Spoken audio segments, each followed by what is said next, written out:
2, 1.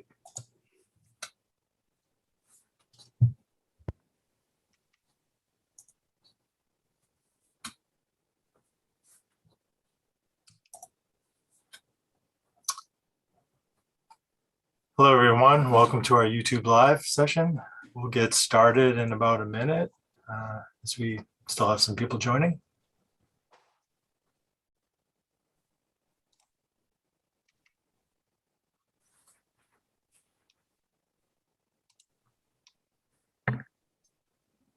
Charlie, are you wearing your lucky shirt today?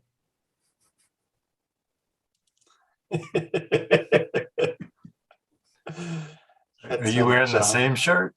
I am, actually. I'm wearing the same shirt for every one of these. I made a pact with myself. That's what was going to happen. I thought so too.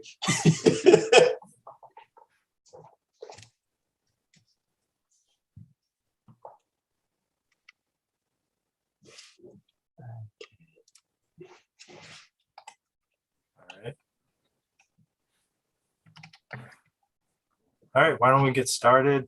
Thank you, everyone, for joining. We'll do some quick intros before we dig into the session. My name is Charlie Ogden. I'm a product manager at Autodesk, and I'm focused on grading and drainage features in our infrastructure products.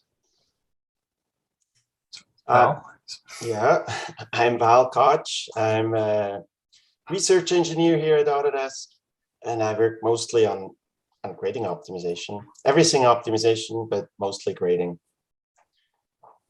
I'm John Sayer. I'm in the technical marketing.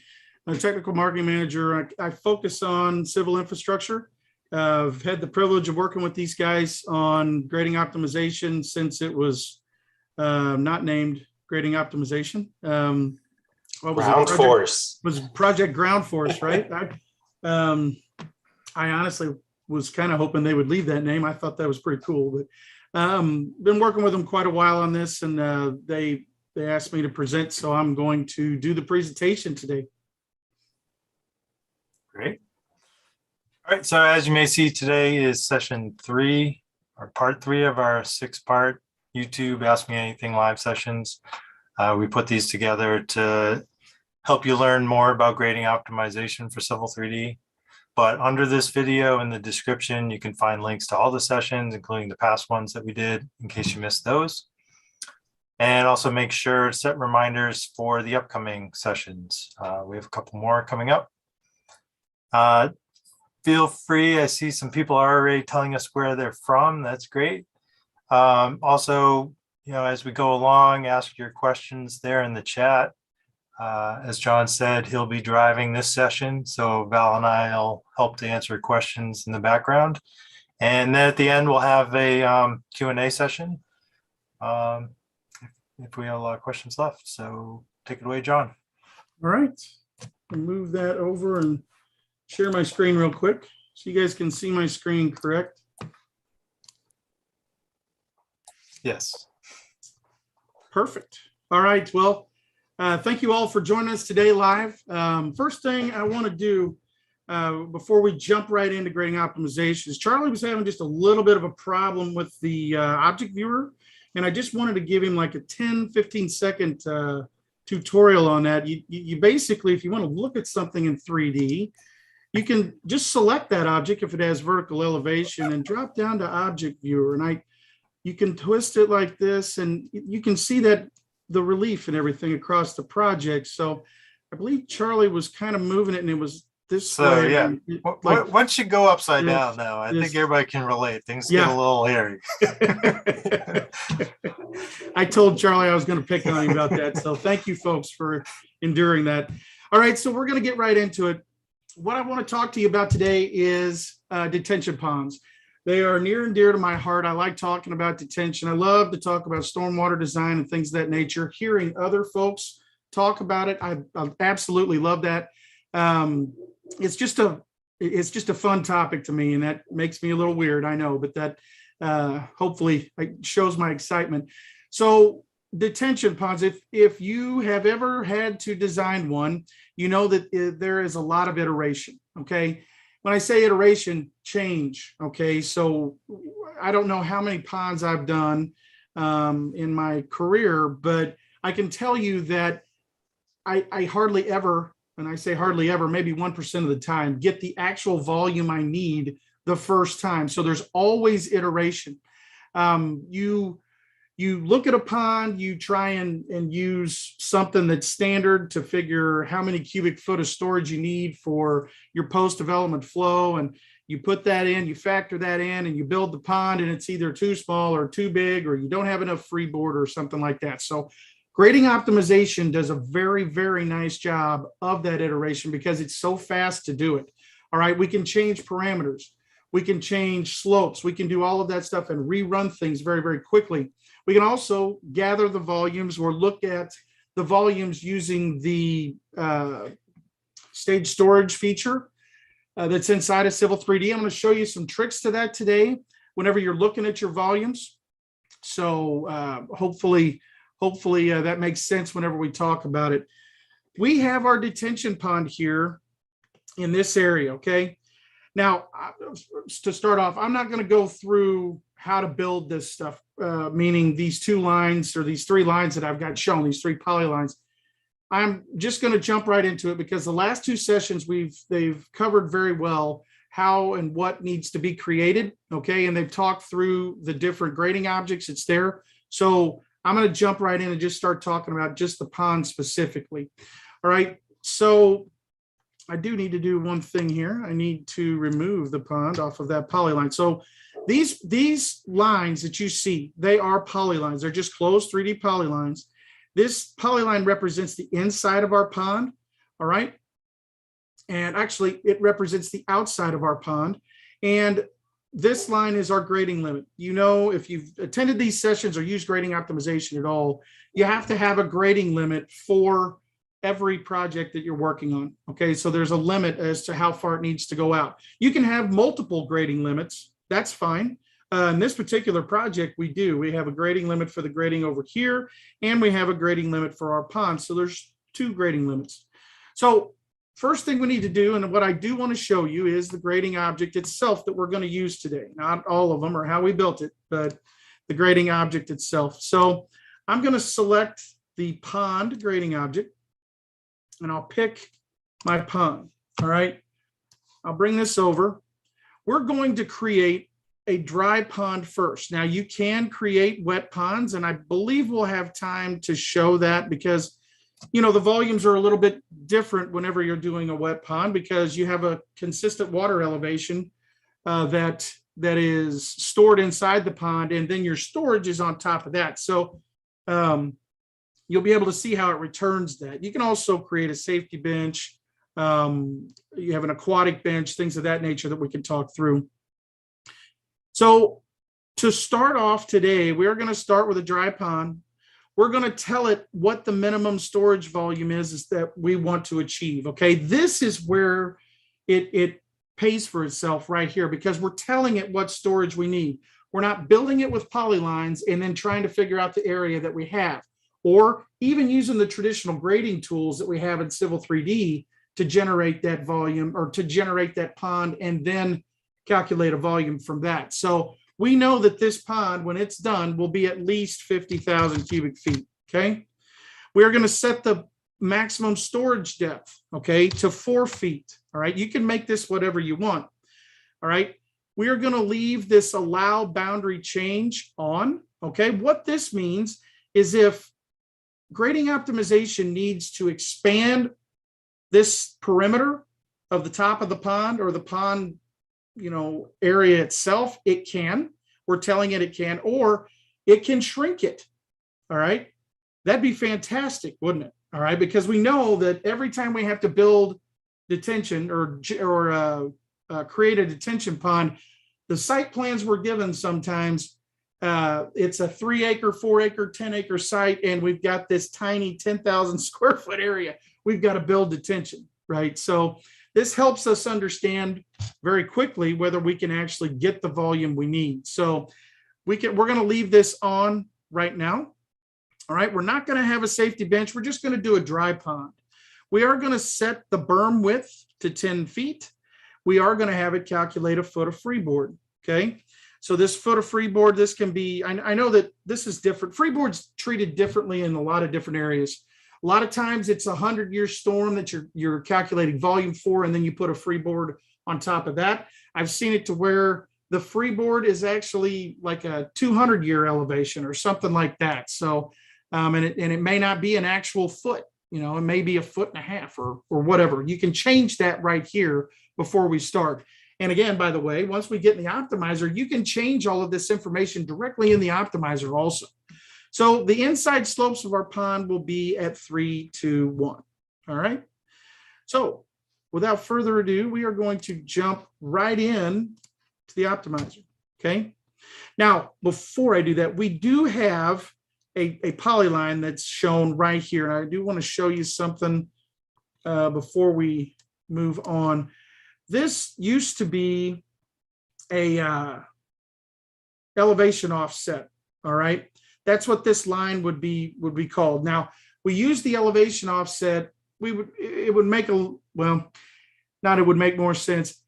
If you have a flat area that you're trying to dig the pond down into, right? This terrain that we're building this on is not really super flat, but if you have a flat area, if you use an elevation offset, it will push the pond down into the ground. Again, that was called elevation offset in 2022, but now in 2023, they changed the name to offset points. So it's the same feature, it's just called something different, okay? And you literally just tell it, you know, it's the elevation difference is a foot, and it will drop that down into the ground. So I just wanted to point that out, because if I'd have said elevation offset, and I probably will say it, as I'm used to saying it, I mean offset points. That's what they changed. And you can send all of your letters about being frustrated about that to Charlie and Val. All right. We have a special email for this, I think. No? Yes, special email, yeah. Geo. We call it Great. feedback email, right? Feedback on grading optimization here. All right, so we're going to go ahead and select optimize, and we'll pick our surface, and we'll open up the optimizer.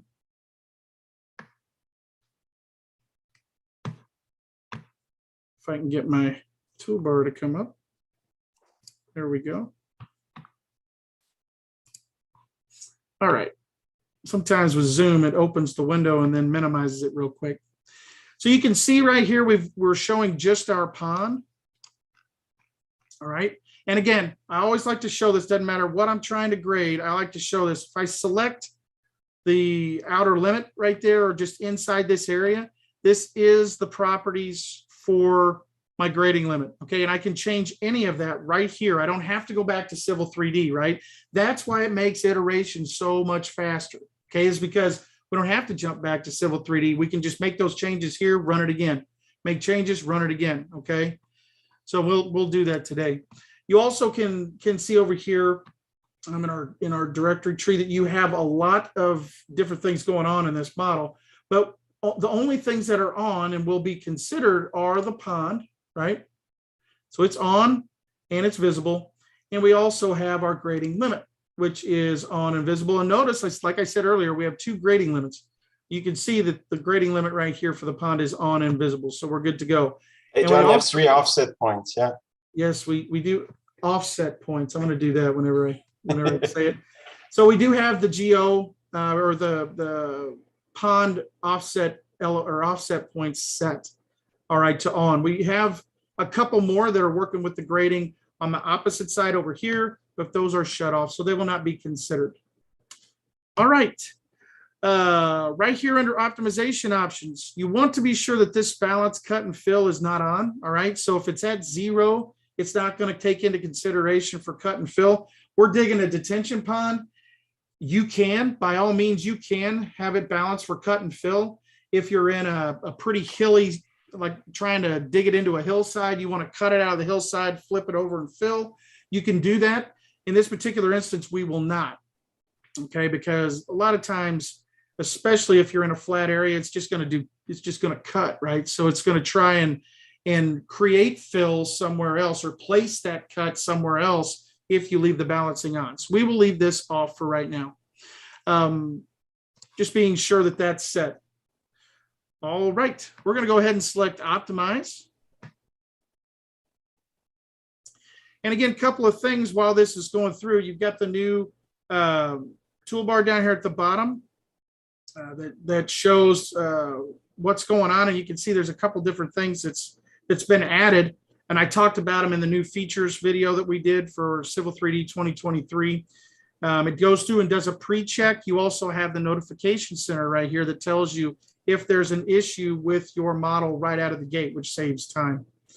So we want to watch this pond. You can see it's generating something pretty nice. All right, I can spin it around and I can look at my convergence plot. Now, it looks like somebody dropped a ping pong ball off some steps, right? It's bouncing, it's bouncing, it's bouncing. Well, we can take a look and just watch this. It's almost getting close to 25,000 iterations and we just started. I'm going to close that for now and take a look at this pond. You can see that we've got a little bit of red here. That's fine. That's going to be because it's not exactly flat, maybe. That's not something that we should worry about. I'll go back and open up the convergence plot again. We can see we're getting closer and closer and closer to our volume. All right, I'll pull this up so you can see it a little better. This is something you want to really watch. Okay, the convergence plot tells the story. Right now, it says it's trending towards an optimal solution. We get pretty low here in the graph. So I think I'm probably ready to go ahead and bring it back to Civil 3D. All right. So I can hit stop and simply select send optimized result to Civil 3D, or send optimized result. All right. It will come up here. We're going to do two things. We're going to we can bring in the surface, and we're going to bring in the feature lines that it reports. We're going to talk a little bit about those feature lines. All right. So we will go ahead and select feature lines. It's just going to dump them into this geo site. You can create a site of its own if you want. You can create a new site every single time that you iterate with a pond or you look at it, if you'd like. You can set the weeding factors. This is much like it is inside of the surface modeling tools inside of Civil 3D. So same kind of thought process. So we'll leave those on. We'll go ahead and select our surface and we'll bring that surface in. We'll call it Geo Pond 1. Hopefully I don't have one of those. And we'll simply hit finish. And our pond comes in. Now, the next thing I'm going to show you is that it is actually big enough. All right. It did actually do what we asked it to do. It built the pond to 50,000 cubic feet. Here in a second, it will come in. Need a faster PC, John. Yes, it's got to be. Should definitely need to talk to my manager about a faster PC, right? I promise you, it's Zoom. It always slows it down just a little bit. All right, so our surface comes in. Now remember, our surface hull. Remember we were testing this the other day? I never changed that style back to something that doesn't look like the big blue blob. So we will do that real quick. All right, look a little better. All right, so we can use the surface itself to generate our volumes. It does give us some little bit wonky contours right here using that surface, but I've found that a lot of folks get confused a little bit because it is generating surface out here. It's covering exactly the existing ground. So the surface it's generated is fine, but it is a little deceptive. I say deceptive. That's not what I meant. It's a little confusing because I do see contours out here. Now, what we can do in that particular instance, all right, is I can send the display order of this to the back for my feature line that's there that we will use in a minute, and go to my surface itself, and I can add that outer line as a break line, right? And then it chops all that other surface off, and we can take a look at it here in the object viewer. Watch closely, Charlie. Yeah, do that slow. It does this, right? So that's our surface for actually just creating the surface from grading optimization. Now, I want to do this a little bit different. So I'm going to erase that surface, all right? And I want to send, oh, I'm sorry. I want to create a volume from what was returned feature line wise. So in the new version of 2023, when it returns feature lines, it does something fantastic. All right. So I can select one of those feature lines and it tells me right there what that feature line is representing. Okay. So that's the bottom of the pond. All right. If I select the other one, that's the berm inside. So we've gone from the bottom of our pond to the top of our pond, but it's the berm on the inside, okay, that it's returning there. We can continue to move out. It says the berm outside, and then we have, if I send that to the back and pick the right thing, we have our grading limit, okay, that's the grading limit of our pond. So I want to generate a surface just real quick, just so I can show you how this works. We're going to call this pond. And I'm going to add the bottom and the top berm inside to that surface. Just add it as a break line, just like we would any other feature line. And it gives us these nice, beautiful contours, okay? So this can actually be the bottom of your pond. Now, before we run the volume on this, okay, I want to tell you, we've had a lot of questions about, well, what if we wanted to slope the bottom of the pond, right? And have it slope to this corner or however. You can do that. You just create another feature line at the low point and bring it back to however far back you want to come, set the slope on it, and add it to the surface as a break line, and it will generate the bottom of the pond how you like it. Okay, that's one way to do it for sure.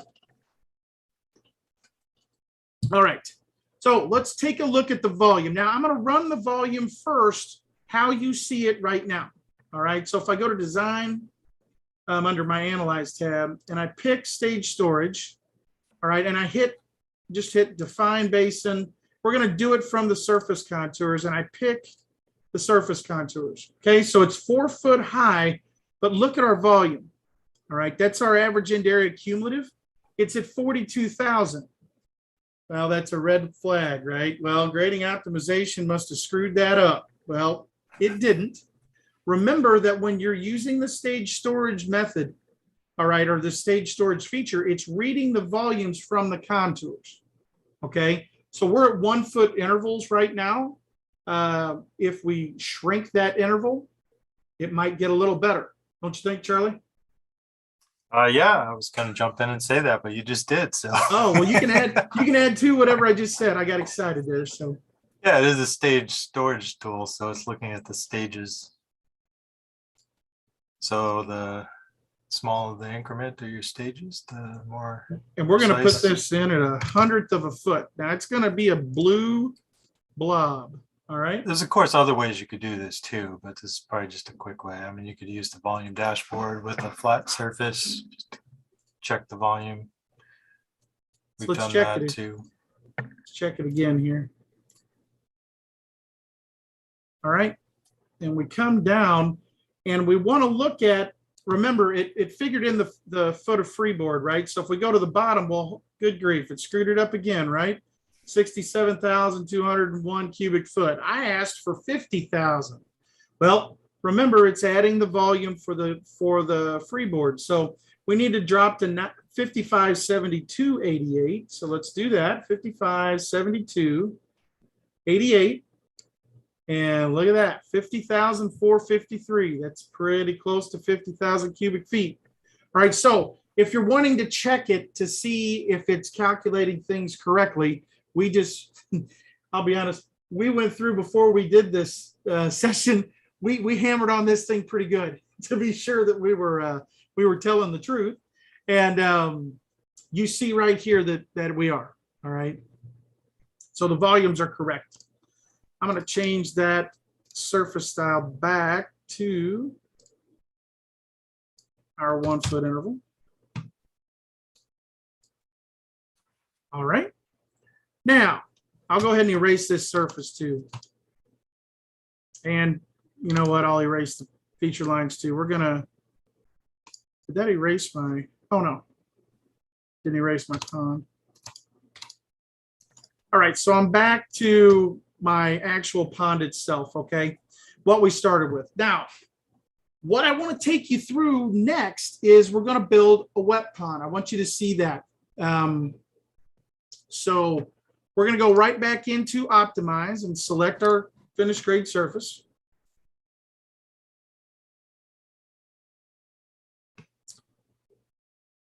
We're going to change the characteristics of this pond that we're going to build. We're going to change it right here in the Optimize, okay?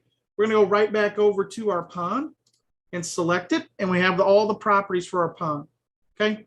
So our minimum storage volume, we're going to leave that alone for right now. We're going to leave it at 50,000. Here in a minute, we're going to show you what it does whenever you have a pond that's much larger, and you tell the boundary not to change, okay? So be prepared for that. So the minimum storage volume, we're going to leave it at 50,000. Our storage depth will be 4 feet, okay? And we're going to do a wet pond, all right? Now, Charlie, keep me honest here. So we're going to go to our berm selection first, all right? Actually, you know what? I'm going to back up.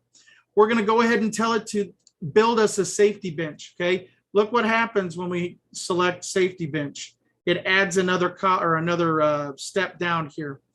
We're going to leave the berm the way it is. We want to have the same thing for freeboard, same thing for the berm width.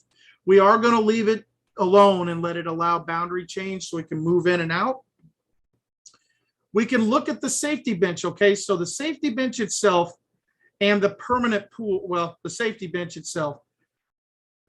What is a safety bench? Some of you may never heard of a safety bench. A lot of municipalities, if it is a deeper pond, so say it's 10 feet deep and it's going to hold water that's 6 feet deep. If it's in a residential subdivision or something like that, that could be a safety hazard, right? It's great for kids to go and fish in. Maybe they aerate it and they can fish or do whatever. But what if they fall into the pond, okay? If they fall into the pond, you want to build a safety bench that's maybe a foot deep and 10 feet wide. That way, they've got to go pretty far out before they actually fall off into the 6 foot deep pond. So they're in a foot of water, surely they can get up out of that and they're safe, right? Hence the name safety bench. So we're going to leave the safety bench depth at a foot, all right? You can make it whatever you want. Safety bench width, all right, we're going to make that, what did we make that the other day, Charlie? We make it 5 feet, 10 foot. I think we made it 10, right? I don't remember. We'll make it 10 feet. And the safety bench slope is 6%. Okay, so the inside of the pond is sloping from the edge of the safety bench down at 3-to-1. If you're trying to get out of something, and especially water, and it's slick, climbing a 3-to-1 slope is not fun. So a 6% slope, much, much, much better. You can make the safety bench slope whatever you want. You can make it 2% if you want, all right?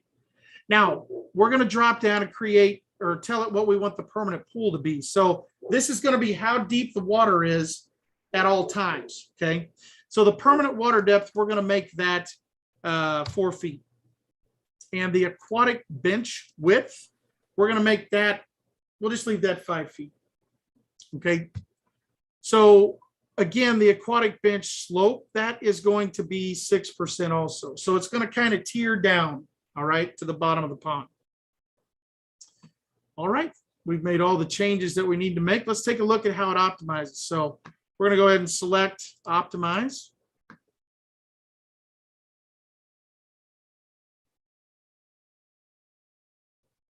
Goes through the pre-checks, doesn't give us any errors. All right, and I can take a look at it and see that it's building the different benches, right? You can see them every now and then. They'll come up and there we go, like that right there. It's just going through the iteration process. Notice, again, the convergence plot, okay? It's diving down pretty quickly, right? And that's what we want. It definitely does need more iteration. So we're going to let it iterate just for a little bit. Another thing, while that's iterating, one thing, the violation view is the view you start out in now inside of the optimizer. So you can definitely see where you're violating some things. And again, we're only violating the berm slope, which is nothing. It's minimal. So, I'll go back to the convergence plot here and we'll take a look at where we're at. It's going to continue. Man, it dropped big there. All right. Just continues to bounce like the ping pong ball.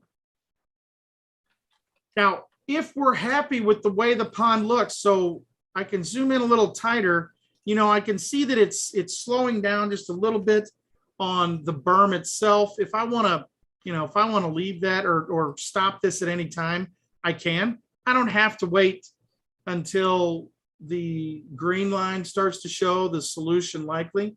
All right, you can let this iterate as long as you want to get the results that you want. Just know that if it doesn't turn green here and it says a solution's likely, that your volume might be a little bit off. Okay, it might not have met that particular volume constraint that we gave it of 50,000 cubic foot. We're going to test that theory here. We're going to go ahead and stop this here in 1 second. How about right there? Okay, so you can see the safety bench and then the aquatic berm, or the aquatic. I said that wrong, didn't I? Val, this is yours. What do you? Aquatic bench. Sorry, aquatic bench. Where you put the plants on. Yeah, you put the plants on it. All right. So we'll take this back to Civil 3D. I just hit optimize again. I'm going to try and hit stop. Oh, it actually picked back up. There we go. That's good. Hit send optimize result. It continues where you left off now. Is that new in 2023? Yes. Perfect. All right, so we're going to bring the same thing in. Actually, you know what? We're not going to bring the surface in this time. We're just going to bring the feature lines in because I like to generate that surface myself with the actual elevations or the feature lines that I want to pick. Because remember, our volume now is going to be based on the water surface elevation, the constant water surface elevation, or the permanent water surface elevation up. Okay, so we need to take into account for that. So I'm just going to bring in the feature lines. We'll leave them where they were before, and it'll bring those in. All right. Now, what do we have here? If you select one of the feature lines, there's the bottom of our pond. All right. Then you have the aquatic bench. Then you have the permanent water elevation. Then you have your bench, your safety bench bottom. All right. Your safety bench top. So it should be 6% across there, right? All right, then you have your berm inside. Now, the question, where do we start? Where do we build our surface out of what feature lines do we pick for our surface? Do we go to the bottom? No, because it's got to have a permanent water elevation because it's a wet pond. So which one of these was that? Because they're named. No, I know, John. Oh, do you? It's the permanent water level. Thank you, Val. Val's trying to get points today, so he's got 10 more points than Charlie right now. So we're going to start at the permanent water elevation. All right, so let's build our pond. All right, and just pick the permanent water elevation. Actually, I'm going to pick all of these, and if I remember right, that's the safety bench top. I'm going to pick that, and that. All right. So if you look at it, that's the top of our slope, or our top of our berm, coming down, down, down, and we stop there at the permanent. So we can select those and hit add to surface as a break line, and voila. Okay. Now, what does that look like? Well, if we take a look at this, and again, here's some more training for Charlie. So if we look at that, you can see it does a very nice job. Just remember, this is the permanent water elevation. All right. Yeah, for your contours, you do the whole thing, but you're just looking at storage volumes right now. Correct. Yeah. It's permanent water. We picked that one, didn't we? I'm pretty sure we did. So let's take a look at the volume. So again, I'll go ahead and change the style back to the 100th of a foot interval, right? And we will come back to our stage storage.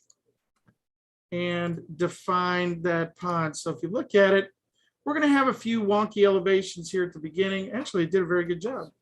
We'll go back to the top. Look at this. We have 71,000 yards or To go a cubic foot of foot storage. down for the freeboard, right? Yes, yes, yes. So we need to go to 5573.51. 5570, no, Two. 5572.51. Right, and that is right there. And we're at 54,630. So we definitely hit the minimum of 50,000. You can see it's a minimum of 50,000, right? So we want at least 50,000. We have that, okay? If we wanted to move or adjust our grading, let me turn this back. This drives me nuts. Interval back to 1. So if we wanted to adjust our pond size, we could manually. We could just grip edit the polyline and move it, and that would be fine also. All right, and you could rerun it. So I'm going to delete these feature lines here. Actually, delete that surface.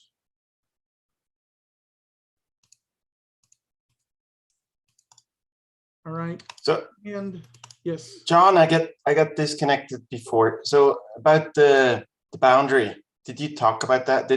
yes, we're gonna, and actually we're gonna show that right now. I Yes. couldn't ask the question then. No, I wanted to- now go ahead and ask, Val. John, what happens if I don't let the boundary change and I add a huge volume that won't fit into your polygon? Well, Val, the new notification center will tell you that it'll give you a notification saying that you can't meet that constraint. And then you'll be able to see, this thing's thinking again. Oh, you'll be able to see, there we go. You'll be able to see that right here in the notification center. So what Val's talking about, and this is the maybe the last thing we'll go through today, is the fact that if you do just like what he said, if you give it a volume it can't meet, and you've told it that you want it to, here we go. You want it to not allow boundary change, okay? I'm going to take the safety bench off in this particular instance, and the berm will be fine. So we're going to toggle that off, and I'm going to make this something silly, all right? 80,000 cubes for 4 feet deep. Well, we know that 50,000 is quite a bit bigger, all right? If we make that change and then we go to run it, all right, and I hit optimize, it will tell us, or we'll have a notification here, all right? It's going to go ahead and try and optimize, right? So it's going to go back in and look at this, but it's telling us that it adjusted the volume. The new target volume is 51,539, all right? That's because it can't, that's as big as it can get with the constraints that we've given it, okay? We can't hit the 80,000 cubic foot. Now, again, this is a new feature in 2023, the notification center. So very handy. So I could stop right now after I've looked at that and said, well, 51's a far cry short of 80,000. All right. So I could dismiss that, and I can either adjust my pond volume here, or what would I do, Val? You let the boundary change. There you go. We would let the boundary change. We never can questions on these live sessions, by the way. These are all right off the cuff. So Sounded it. it does, doesn't it? Charlie loves that. So, so we can go ahead and hit optimize again, and it will reset. Actually, I probably need to reset that. Nope. You change a parameter, it resets. Oh, it got bigger. Yes, you Pond can got see the bigger. pond is getting bigger. You can see that from our offset points line, it actually kind of moved out just a little bit. All right, we can look at the convergence plot and see where we're at. It's still doing the ping pong ball drop. That's a technical term, by the way. And again, we can watch this thing get bigger, move in and out, do whatever. I'm gonna go ahead and stop and send it back to Civil 3D because I want you to see the original polyline that we used, or the original pond polyline that we used, and then see what it returns. So I'll just do them both. Call the surface GeoPond 7. There we go. And hit finish, and it'll bring that stuff in. Now, that polyline that if I can't move this because it's bringing it in, but if you look at this polyline right here, that represents the bottom of our pond, okay? So again, Val, Yeah. he's I all was the just time thinking. making fun of my machine. He's The bottom of your got pond? inferior processors. Do what, Charlie? You said that polyline's the bottom of your pond? The polyline's the top of my pond. Yeah, okay. Yeah, sorry. If I said bottom, that's not what I meant. All right, so you can see that things have moved out, okay? So the easiest way to do this is I'll just erase that surface. I just wanted you to see it. So this was the top of my pond where I had it set. This is the berm inside, so it moved it out, okay? It may not have moved it out very much, but it did move it out, okay? So that it could achieve that volume. And this particular, I think we've actually got the aquatic bench in here. There's the bottom. Yeah, the aquatic bench is still shown inside of this pond, which it's a dry pond, right? So it wouldn't have an aquatic bench, but I guess you could still plant your roses and flowers in there, and you just have to come back and water them, right? All right. So as you can see in what, 45 minutes or 40 minutes of me talking, how many times we've iterated, how many different ponds we've generated. We've generated 3 different ponds. We've generated a dry pond. We've generated a wet pond with an aquatic bench and a safety bench. We've actually created a pond that was too small, that was not allowed to move in and out, all right, to adjust for that volume that we gave it. And then we brought that back in and showed you the results from that. We also showed you that the quantity numbers that it's figuring are good, they're correct. And again, that was through using the stage storage feature inside of Civil 3D. And remember, it reads the contour volumes or areas, right? So the tighter those get, the better off volume wise you are. You know, that's probably something that's a good practice. Maybe not so much on mass grading, but you know, it's very easy to change the precision or the amount of distance between the contours in a style. So you could do that on every grading earthwork quantity that you do, and you're going to see the numbers change just a little bit. So, all right, guys, that's what I had to show. All right, thanks, John. There were some questions. One of them Val and I answered, but maybe you can just show if you right click on the pond polyline and right click, there's the remove pond option. So someone asked how you can remove the grading object data. So no matter what it is, a zone, a building pad, you can do that, right click and remove it. Yeah, so I added it right here with the pond, right? And actually, yeah, you add it with the pond, or I added it back, but then when you right click and go down, you can select remove pond.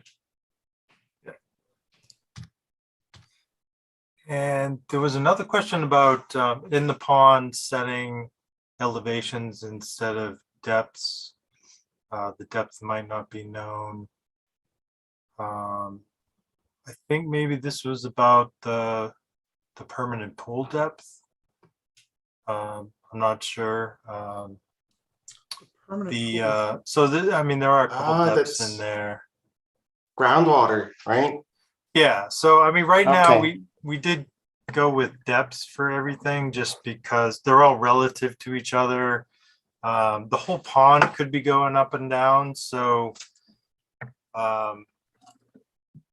forcing an elevation could be tricky if the whole pond goes up or above, below or something.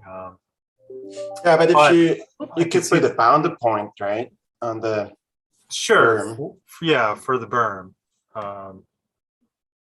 Yeah, And if you have your maximum storage depth, you kind of use this for where your groundwater is, and yeah, and Could that set should where get the you where you permanent- want. permanent pool starts. Yeah, and then have a permanent pool depth below that. Yeah. That's a good point. Yeah, I mean, That's- and yeah, certainly the permanent pool might actually be based on an elevation instead of a depth, since could be relative to groundwater elevations that you already know the elevation, but not necessarily the depth in that case if the pond's going to move up or down. But yeah, Val said could be a way to force it to be at a certain elevation. Any other questions? There was one more, or a couple more actually, it looks like. Tony asked a few here. So it won't automatically put in retaining walls. You can certainly do that in Civil 3D. And right now it's really just one slope in each kind of vertical section of the pond. So from the berm down, and then inside the permanent pool area, and also the benches, of course. We don't have different slopes for different sides of the pond. And So, Charlie, let me ask you something. If you, and I'm spitballing this. If you put a retaining wall, okay, let's say it's at the edge of the top of the berm or the top of the pond. If you put a retaining wall grading object there, would it honor that when it was building the pond? Because, I mean, essentially, you've got the retaining wall backing up to it. So if it reads the pond, then it reads the retaining wall. And you could, well, can you set, I'd have to go back and look. I mean, that may not work, right? We don't have priorities for these kind between pond and, Okay, okay.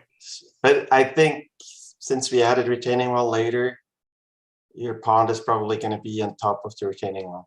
Okay, okay. That's my, just, Well, those are new features that can come later. How about that?